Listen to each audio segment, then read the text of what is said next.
Hello guys, and welcome back to Joe's Ventures. And today we'll be doing another episode of showing off like the newest DLC coming to Jurassic World Evolution 2. So this is a very interesting one. It's very different themed, but it's got animals that we've all kind of been wanting, and some I think a really interesting selection. So we're going to be starting off, we'll have a look at the trailer, or the announcement trailer for the Jurassic World Evolution 2 Park Managers Collection Pack. So very interesting, so let's have a look at these guys.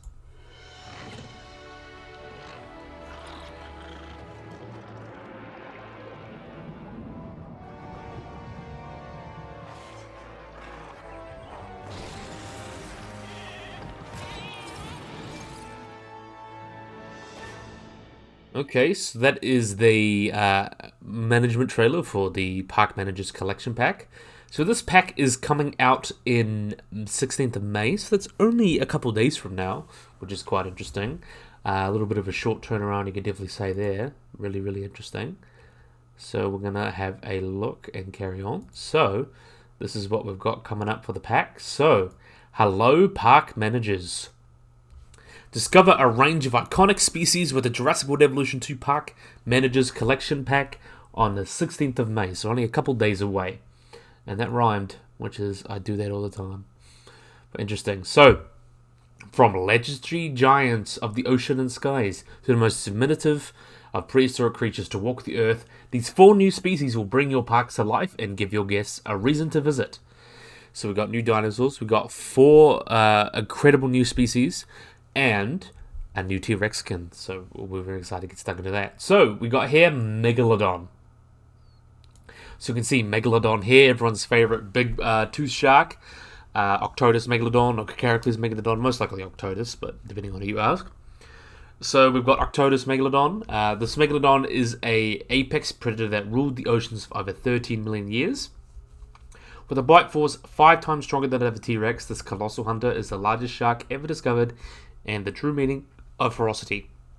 So this guy takes up place as the youngest animal in the game now, since Megalodon lived right until the Pliocene, in the beginning of the Pleistocene, so about 3 million years ago, I think they went extinct.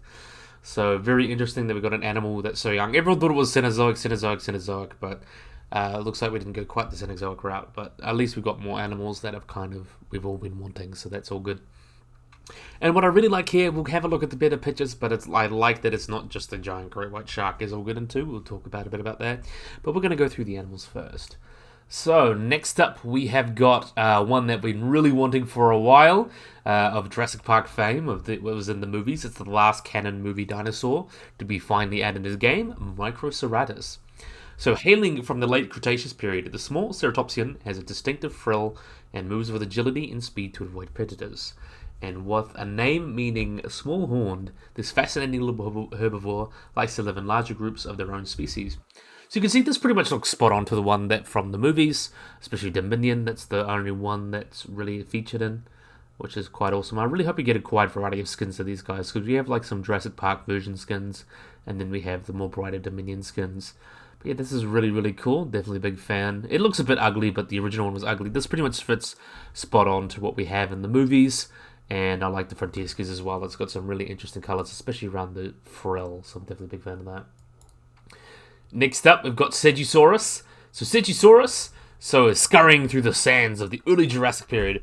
Segisaurus was a small theropod with long arms and powerful teeth for its size. Less fearsome than its larger brethren, it relies on speed and cunning to hunt its prey.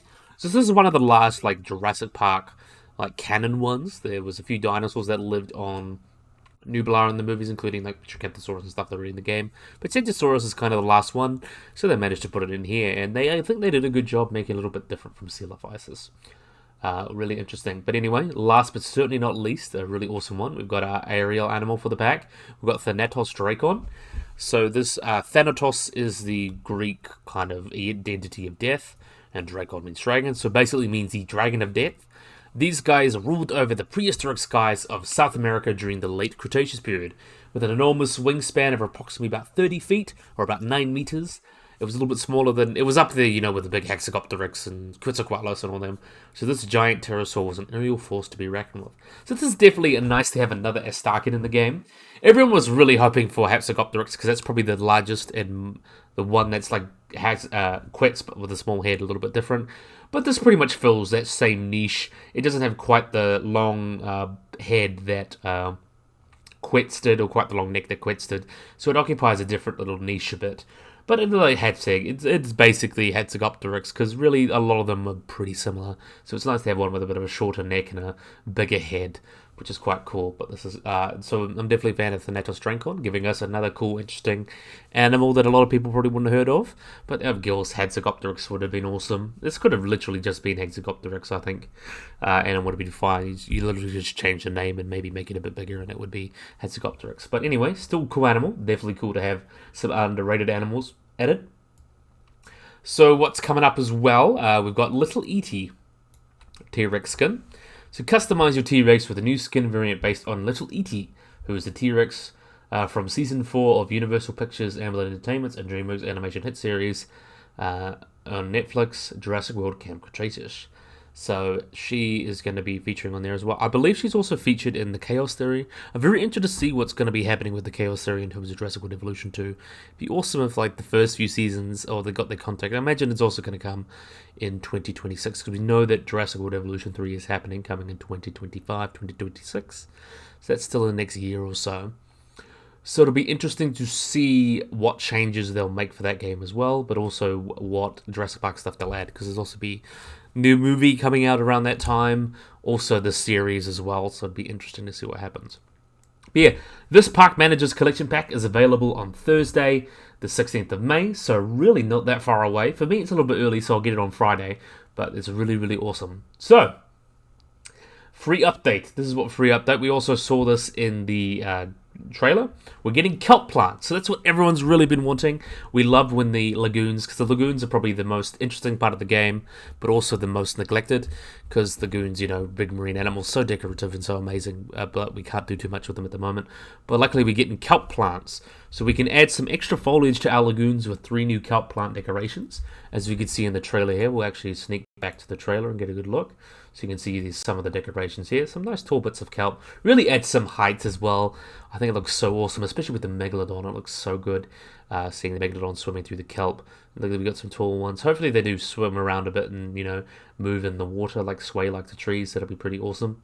But yeah, definitely a big fan of that.